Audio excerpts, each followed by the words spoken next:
Welcome to Phoenix Solar Solutions.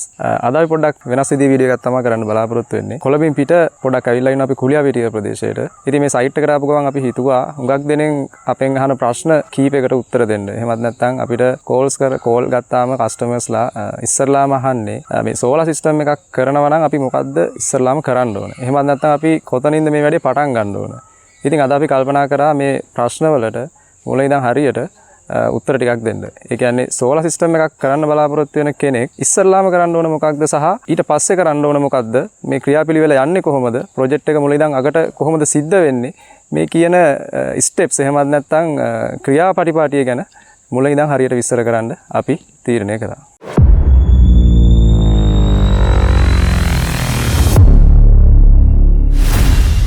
හරි solar system එකක් කරන්න බලාපොරොත්තු වෙන කෙනෙක් ඉස්සරලාම තීරණය කරන්න ඕන තමන් කරන්න බලාපොරොත්තු වෙන්නේ මොන જાතියේ සෝලාර් සිස්ටම් එකක්ද කියන එක. මොකද මේ සෝලාර් සිස්ටම් එකක් තෝරගද්දී අපි ඉස්සරලාම කල්පනා කරන්න ඕනේ ඇයි අපි මේ දේ කරන්නේ? අපි අමතර ආදායමක් ගන්නද මේක කරන්නේ? එහෙම නැත්නම් අපේ තියෙන ඉලෙක්ට්‍රිසිටි බිල් එක අපි බිඳුවක් කරගන්නද? එහෙම නැත්නම් මේ බිල් වල කරදරෙන් ගැලවෙන්නද අපි මේක කරන්නේ?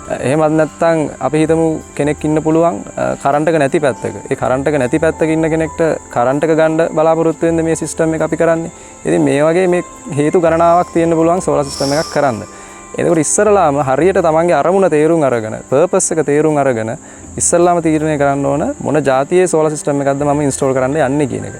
ඉතින් මේ කාරණාවේදී පාරිභෝගිකයන්ට උදව් කරන්න තමයි සෝලාර් සර්විස් ප්‍රොවයිඩර්ස්ලා EPC කම්පැනිස් එහෙමත් නැත්නම් අපි වගේ කම්පැනිස් මාකට් එකේ ඉන්නේ. ඉතින් ඉස්සරලාම කස්ටමර්ට පුළුවන් එහෙමත් නැත්නම් ඔයගොල්ලන්ට පුළුවන් හොඳ කම්පැනි එකක් තෝරගෙන කෝල් එකක් අරගෙන මට මේ වගේ අවස්ථාවක් තමයි තියෙන්නේ මේකට ගැලපෙන සිස්ටම් එක මොකක්ද කියන එක අදාළ කම්පැනි එකේ ඉංජිනේරු මහත්තයෙක්ගෙන් හරි තාක්ෂණ නිලධාරියෙක්ගෙන් හරි අහලා දැනගෙන ඊට පස්සේ තමන්ගේ අරමුණට ගැලපෙන සිස්ටම් එක තෝරගත්තට පස්සේ ඊළඟ පියවරට එහෙමත් නැත්නම් සිස්ටම් ඉම්ප්ලිමෙන්ටේෂන් එකට සහ ක්ලියරන්ස් එක ඉල්ලන ස්ටෙප් එකට යන්න. හරි ඉතින් අපේ channel එකත් එක්ක එකතු වෙලා හිටපු කෙනෙක් නම් දන්නවා අපි කලින් වීඩියෝස් වල අපි එක්ස්ප්ලেইন කරලා තියෙනවා එහෙම නැත්නම් පැහැදිලි කරලා තියෙනවා අපිට තියෙනවා සෝලාර් ෆොටෝවෝල්ටික් සිස්ටම්ස් ಜಾති තුනක් ප්‍රධාන වශයෙන් on-grid systems, hybrid systems, off-grid systems. ඉතින් මේ සිස්ටම් තුනෙන් වෙන්නේ මොකක්ද? මොන වගේ කෙනෙක්ටද මේ වගේ සිස්ටම් එකක් හරියන්නේ කියන එක මේ පහළ ලින්ක් එකේ දාලා තියෙන වීඩියෝ එකට ගිහිල්ලා වැඩි විස්තර දැනගන්න පුළුවන්. ඉතින් අපි හිතමු දැන් කස්ටමර් තීරණය කරා මම 20 කිලෝවොට් සිස්ටම් එකක් කරන්න බලාපොරොත්තු වෙනවා කියලා. මේ 20 කිලෝවොට් on-grid සිස්ටම් එකක් නම් මේ අදාළ පුද්ගලයා කරන්න බලාපොරොත්තු වෙන්නේ එයා ඉස්සරලාම කරන්න ඕන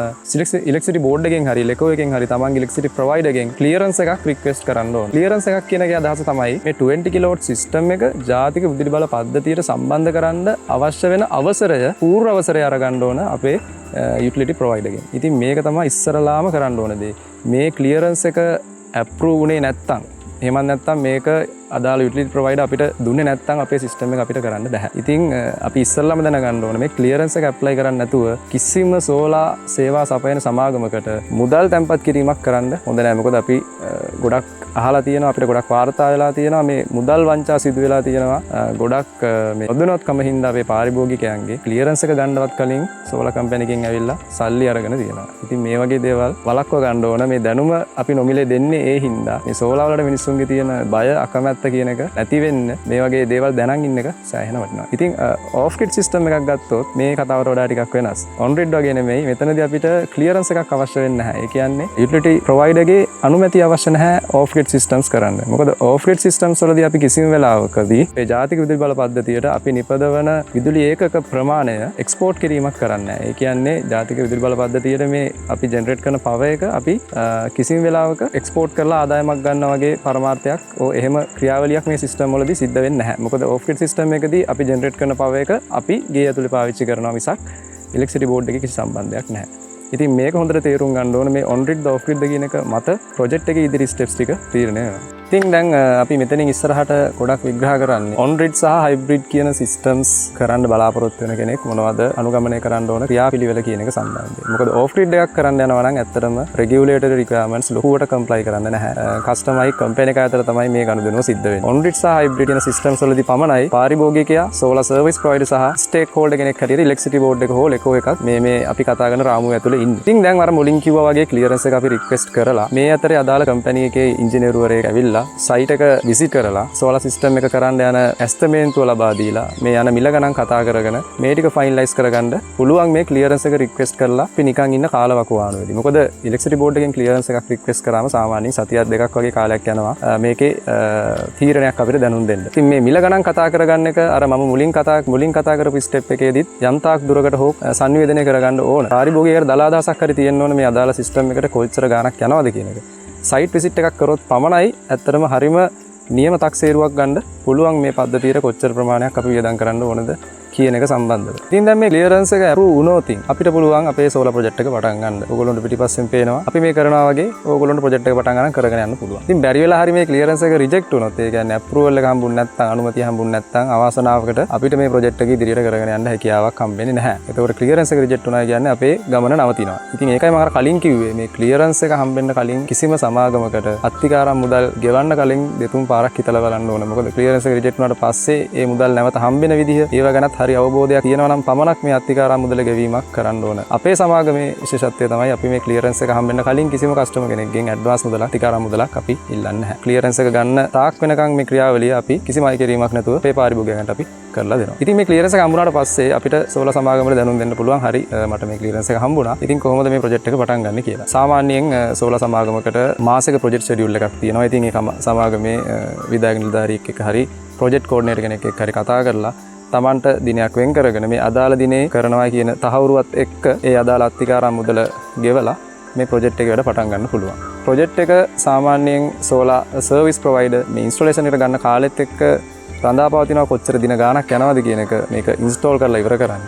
ඉතින් මේ ප්‍රොජෙක්ට් එක ඉන්ස්ටෝල් කරලා ඉවරනාට පස්සේ කියන්නේ අංග උපාංග සේරම අපි සවි කරලා ඉවරනාට පස්සේ ඔන් ග්‍රිඩ් හරි හයිබ්‍රිඩ් හරි සිස්ටම් එකක් වේවා මේ දෙකෙන් කුමන සිස්ටම් එකක් වුණත් මේකට අදාළව වරලත් ඉංජිනේරුවෙක්ගේ සහතික කරපු ඩොකියුමන්ට් සෙට් එකක් තියෙනවා. ප්‍රොජෙක්ට් කම්ප්ලීෂන් ඩොකියුමන්ට් සෙට් එකක් අපි සබ්මිට් කරන්න ඕන ඉලෙක්ට්‍රිසිටි බෝඩ් එකට හෝ එහෙම නැත්නම් ලෙකෝ එකට. මේ ඩොකියුමන්ට් සෙට් එක සබ්මිට් කරනාට පස්සේ යම් කිසි දින ගණනකින් අපිට ආයෙත් සර්විස් ප්‍රොවයිඩර් දැනුම් දෙනවා එස්ටිමේට් පේමන්ට් එකක් කරන්න ඕන මේ එනර්ජි මීටර් එක මාරු කරන්න කියලා. මොකද අපි දන්නවා දැන් net metering හරි net accounting හරි net plus හරි මේ මොන ස්කීම් එකෙන් අපි grid connect කරත් සිස්ටම් එක අපේ එනර්ජි මීටර් එක අපි මාරු කරන්න ඕන. net plus නම් යන්නේ අපේ තියෙන එනර්ජි මීටර් එක අපි මාරු කරන්නේ නැහැ. නමුත් එතනත් අලුත් එනර්ජි මීටර් එකක් අපි සවි කරගන්න ඕන. ඉතින් මේකට අදාළ ගෙවීමක් අපිට කරන්න තියෙනවා ඉලෙක්ට්‍රිසිටි බෝඩ් එකට. ඉතින් මේ ගෙවීමට අදාළව පාරිභෝගිකයාට පණිවිඩයක් ලබා දෙනවා මේ අදාළ මුදල ගෙවීම කරලා මේ එනර්ජි මීටර් එක සවි කරගන්න කියන එක සම්බන්ධව. හරි ඉතින් ඊට පස්සේ මේ අදාළ ගෙවීම් ටික සේරම කරලා එනර්ජි මීටර් එකත් රීප්ලේස් කරගත්තට පස්සේ නැවතත් මේ සෝලාර් සේවා සැපයුම් කරු එහෙම නැත්නම් සෝලාර් සර්විස් ප්‍රොවයිඩර් ඒ කියන්නේ අපි වගේ කට්ටියට අපිට දැනුම් දෙන්න ඕන. හරි දැන් එනර්ජි මීටර් එක මාරු කරලා තියෙන්නේ. දැන් ඕගොල්ලොන්ට අවිලා මේ සිස්ටම් එක ඔන් කරලා කමිෂන් කරලා දෙන්න පුළුවන් කියන එක සම්බන්ධයෙන්. මේ සිස්ටම් එකක් කමිෂන් කරනවා කියන එකත් නිකන් ආවට ගියට කරන්න පුළුවන් දෙයක් නෙමෙයි. මෙතනදී සිස්ටම් එකේ අපි අනිවාර්යෙන් කරන්න ඕන ටෙස්ට් කීපයක් තියෙනවා. ඉලෙක්ට්‍රිකල් ටෙස්ට් කීපයක් තියෙනවා. මේ සම්බන්ධව අපි අපේ පහුගිය වීඩියෝස් වලදී ගොඩක් කතා කරලා තියෙනවා. මේ earth resistance test එකේම කොච්චර දුරකට වැදගත්ද කියන එක සම්බන්ධව අපි කතා කරලා තියෙනවා. ඉතින් මේ ටික අදාළ solar service provider company එකේ ඉංජිනේරුවරයෙක් හරි තාක්ෂණ නිලධාරියෙක් හරි ඇවිල්ලා සම්පූර්ණ කරාට පස්සේ අපිට පුළුවන් මේ සිස්ටම් එක පද්ධතිය කමිෂන් කරලා එහෙම නැත්නම් පද්ධතිය කමිෂන් කරලා ඉලෙක්ට්‍රිසිටි බෝඩ් එකට සම්බන්ධ කරන එක සම්පූර්ණ කරන්න. කමිෂන් කරපු දවසේ ඉඳන් අපේ සෝලාර් සිස්ටම් එක වැඩ කරන්න පටන් ගන්නවා. ඒ කියන්නේ අපි ජෙනරේට් කරන පවර් එක ග්‍රිඩ් එකට එක්ස්පෝර්ට් කරනවා. ඉතින් මේ හැමදේම මේ අදාළ දවසේ ඉඳලා පටන් ගන්නවා. හරි ඉතින් මේ සිස්ටම් එක කමිෂන් කරාට පස්සේ අදාළ සෝලාර් සේවා සැපයුම් සමාගමකට කතා කරලා මේ ඔන්ලයින් මොනිටරින් ෆැසිලිටි එක. ඒ කියන්නේ අපිට පුළුවන් මේ සෝලාර් ඉන්වර්ටර් එකේ පර්ෆෝමන්ස් එක ඒක වැඩ කරන ආකාරය අපේ මොබයිල් ෆෝන් එකෙන් හරි එහෙම නැත්නම් වෙබ්සයිට් එකට ලොග් වෙලා හරි ලෝකේ ඕනම තැනක ඉඳගෙන මේක මොනිටර් කරන්න පුළුවන්. ඉතින් මේ පහසුකම ලබා ගන්න පුළුවන් මේ සිස්ටම් එක කමිෂන් කරාට පස්සේ අදාළ සෝලාර් සර්විස් ප්‍රොවයිඩර් කම්පැනි එකට කතා කරලා. අවසාන වශයෙන් මේ මොනිටරින් ෆැසිලිටි එක දුන්නාට පස්සේ පද්ධතියේ වැඩ කටයුතු සියල්ලම අවසానයි. මේ ප්‍රොජෙක්ට් එක කම්ප්ලීට් වුණාට පස්සේ මේ ප්‍රොජෙක්ට් එකට අදාළ කස්ටමර් කෙනෙක් ළඟ තිබිය යුතු ඩොකියුමන්ට්ස් කීපයක් තියෙනවා සෝලාර් කම්පැනි එකෙන් ලබා ගන්න ඕන. පළවෙනිම දේ තමයි තමන් ගෙවීම් කරපු ඉන්වොයිසස් ඒවට අදාළ පේමන්ට් රිසීට්ස් ඊට පස්සේ තමන්ට දුන්න කොටේෂන් එක ප්‍රධාන වශයෙන්ම සේල්ස් ඇග්‍රීමන්ට් එක. මේ සේල්ස් ඇග්‍රීමන්ට් එකේ තමයි තියෙන්නේ ඊළඟ අවුරුදු කීපෙදී කොහොමද මේ සිස්ටම් එකේ ආෆ්ටර් සේල් සර්විස් එක කරන්න කියන එක සම්බන්ධව විස්තර. ඉතින් මේ සේල්ස් ඇග්‍රීමන්ට් එක ඊට පස්සේ සිංගල් ලයින් ඩයග්‍රෑම් එක ඊට පස්සේ ඉන්වර්ටර් එකේ සහ සෝලාර් පැනල්ස් වල වොරන්ටි සර්ටිෆිකේට්ස් මේ යන ආදි වශයෙන් අදාළ ටෙක්නිකල් ඩොකියුමන්ට්ස් ටික අනිවාර්යයෙන්ම කස්ටමර් මේ සෝලාර් සමාගමෙන් ලබා ගන්න ඕන. මේක hard copy එකක් වෙන්න පුළුවන්. එහෙම නැත්නම් soft copy එකක් වෙන්න පුළුවන්. සමහර සමාගම් email එකක් හැටියට මේ ටික වෙනවා. නැත්නම් hard copy print out එකක් submit කරනවා.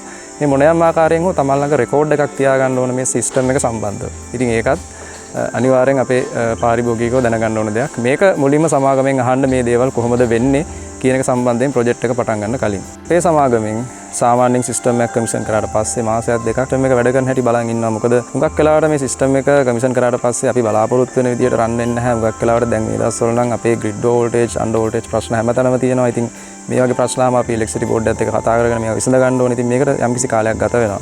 සහ සිස්ටම් එක හරි විදියට perform කරනවා කියන එක අපිට තහවුරු කරගන්න සති කීපයක කාලයක් අවශ්‍ය වෙනවා. ඉතින් මේ සති කීපයක කාලය ඇතුලේ අපි අපේ documentation process එක complete කරලා අපි මාසයක් දෙකක් ඇතුළත අදාළ site එකට නැවත වාරයක් ගිහිල්ලා නැවත inspection එකක් කරලා මේ document set එක බාර දීලා අපේ project එක අපි complete කරනවා. ඉතින් හරි අපි මේ වීඩියෝ එකෙන් බලාපොරොත්තු වෙන අතරම general guideline එකක් දෙන්න මේ අපේ ජනතාවගේ තියෙන ප්‍රශ්න පුළුවන් තරම් දුරකට අඩු කරන්න. සමහර වෙලාවට සමහර projects වලදී මේක පොඩ්ඩක් එහෙ මෙහෙ වෙන්න පුළුවන් මේ පිළිවෙල. උදාහරණයක් ඇරලා අලුතෙන්ම හදන building එකක් නම් මෙතනදී මුලින්ම CB connection එක ගන්න අවස්ථාවේ ඉඳන් අපිට මේ ප්‍රොසීඩියර් කෝඩිනේට් කරන් යන්න පුළුවන් ඉලෙක්ට්‍රිසිටි බෝඩ් එකත් එක්ක. හරි ඉතින් පොඩි වැස්සක් ආපු ඉඳන් අපිට ඇතුළට එන්න සිද්ධ වුණා. අපි කතා කරගෙන හිටියා වගේ අර කලින් කිව්ව ප්‍රොසීඩියර් එකෙන් පොඩක් බැහැරව යන සිස්ටම්ස්. ඒ කියන්නේ අපි හිතමු solar water pumping systems, solar lighting systems. එහෙම නැත්නම් මුලින් ඉඳන් කරන apartment එකක් හරි high rise building එකක හරි consultancy එකක්, LV හරි ELV consultancy එකක් වේවා. ඉතින් මේ වගේ වෙනස් ආකාරයේ projects කරනකොට මේ ප්‍රොසීඩියර් එක පොඩ්ඩක් වෙනස් වෙන්න පුළුවන්. ඉතින් මේ වගේ අවස්ථාවලදී අපිත් එක්ක සම්බන්ධ වෙලා හරියටම කොහොමද ප්‍රොජෙක්ට් එක කරන්න කියන එක සම්බන්ධව දැනුවත් වීමක් වෙන්න පුළුවන් අපේ ඉංජිනේරු මහත්තයෙක් හරි තාක්ෂණ නිලධාරියෙක් එක්ක හරි කතා කරගෙන. අපේ වීඩියෝස් බලන අපේ ප්‍රොජෙක්ට්ස් දැකලා තියෙන කස්ටමර්ස්ලාට අපිත් එක්ක එකතු වෙලා මේ සෝලාර් ප්‍රොජෙක්ට්ස් වලට අමතරව අපේ Phoenix Power Holdings එකෙන් අපි කරන electrical designs එහෙම නැත්නම් අපි ගත්තොත් high rise buildings වල LV designs, apartments වල designs, ඊට පස්සේ houses, ගෙවල් වල wiring, single phase to three phase wiring conversions මේ වගේ ඕන ප්‍රොජෙක්ට් එකක් ගැන විස්තර දැනගන්න සහ වැඩිදුර තොරතුරු දැනගන්න පුළුවන්. මීට අමතරව අපේ වෙබ්සයිට් එකට ගිහිල්ලත් අපි කලින් කරලා තියෙන ප්‍රොජෙක්ට් සහ ඒ වගේ විස්තර ගැන කතා කරන්න පුළුවන්, දැනගන්න පුළුවන්. ඊට අමතරව පිටරට ඉඳන් අපිව අහන් ඉන්න ගොඩක් කස්ටමර්ස්ලා පාරිභෝගිකයෝ ඉන්නවා. ඉතින් මේගොල්ලොන්ට අපිට ඊමේල් පණිවිඩයක් මාර්ගයෙන් හෝ WhatsApp මාර්ගයෙන් අපිව සම්බන්ධ කරගන්න පුළුවන් ඕනම වෙලාවක. ඊටත් අමතරව දැන් අපි හිතමුකෝ දැනටමත් ඔබ සෝලා පද්ධතියක් සවි කරන් ඉන්න කෙනෙක්. හැබැයි මේ පද්ධතිය හරියට වැඩ කරන්නේ නැහැ. පද්ධතිය සවි කරපු සමාගම වහලා දාලා මේකේ සර්විසස් ටික හරියට දෙන්නේ නැහැ. ඉතින් මේ වගේ ප්‍රශ්න ගිහිර වෙලා ඉන්නවා නම් අපේ Phoenix Solar Care Private Limited company එක හරහා මේ අඩපණ වුණු සෝලා පද්ධති නැවත පණ ගන්නවලා නැවත ක්‍රියාකාරී මට්ටමට අරගන්න පුළුවන්. ඉතින් මේ සම්බන්ධවත් මොන හරි තොරතුරු දැනගන්න අවශ්‍ය නම් අපිට කතා කරන්න පුළුවන්. මේ වීඩියෝස් කියන පරමාර්ථය තමයි අපේ කාලය, ශ්‍රමය හැමදේම කැප කරලා පුළුවන් තරම් මේ අපේ ලංකාවේ ජනතාවට සෝලාර් සිස්ටම්ස් ගැන හරි අදහසක් ඔලුවට දෙන එක තමයි ඇත්තටම අපේ ටාගට්. පොද අපි විශ්වාස කරන දෙයක් තමයි පුද්ගලයන්ගේ දැනුම වැඩි වෙන තරමට සෝලාර් වලට තියෙන බය සහ මේ මාකට් එකේ තියෙන විෂමතාව නැති වෙනවා සහ හොරුන්ගෙන් ගැලවෙන්න ඒක ලොකු රුකුලක් පිටුවහලක් වෙනවා. ඉතින් නැවතත් මේ වගේ හමු වෙනතුරු ඔබ සැමට සුබ දවසක්.